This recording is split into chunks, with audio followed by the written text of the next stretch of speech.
Condanna alle violenze e all'assalto alla sede del Parlamento di Brasilia da parte dei sostenitori di Bolsonaro, ma per il momento nessuna marcia indietro da parte dei consiglieri regionali leghisti che 4 anni fa mostrarono il cartello Bolsonaro Orgoglio Veneto a sostegno dell'ex presidente carioca. Luciano Sandonà, che nel novembre del 2021 insieme al collega Valdegamberi faceva parte della delegazione di consiglieri regionali presenti al pranzo in onore di Bolsonaro ad Anguillara Veneta quando gli venne consegnata la cittadinanza onoraria, non rinnega lo striscione. Abbiamo rimarcato l'origine del Presidente del Brasile, d'altronde l'avremmo fatto anche se il Presidente fosse stato eletto di origine veneta, fosse stato eletto negli Stati Uniti piuttosto che in Canada.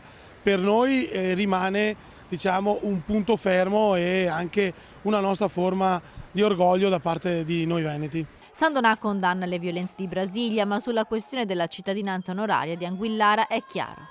Per quel che riguarda invece la cittadinanza di Bolsonaro è stata data dal comune, è una persona, è stato presidente del Brasile, quindi di uno dei più grandi stati al mondo ed è di origine diretta veneta. Bolsonaro ha anche il merito di averci restituito l'assassino Cesare Battisti, che ha ammazzato 4 persone ed è stato condannato a un tribunale italiano. In Consiglio regionale però l'opposizione chiede che la cittadinanza onoraria venga subito ritirata. A distanza di 2 anni da quello che è accaduto in America e che Trump aveva in qualche modo sostenuto, quello che oggi sta accadendo in Brasile è molto pericoloso. È per questo che ho chiesto di ritirare la cittadinanza onoraria a Bolsonaro che era stata data dal comune di Anguillara. Non solo perché potrebbe scappare, ma anche perché credo che serva dire oggi che Bolsonaro non è orgoglio veneto, perché quello che ha fatto in Brasile, e non solo questo, ma anche come ha governato in passato quel paese, non merita di essere riconosciuto con orgoglio. Oltre a questo, Elena Ostanel chiede una presa di posizione forte contro Bolsonaro da parte dei consiglieri regionali di maggioranza,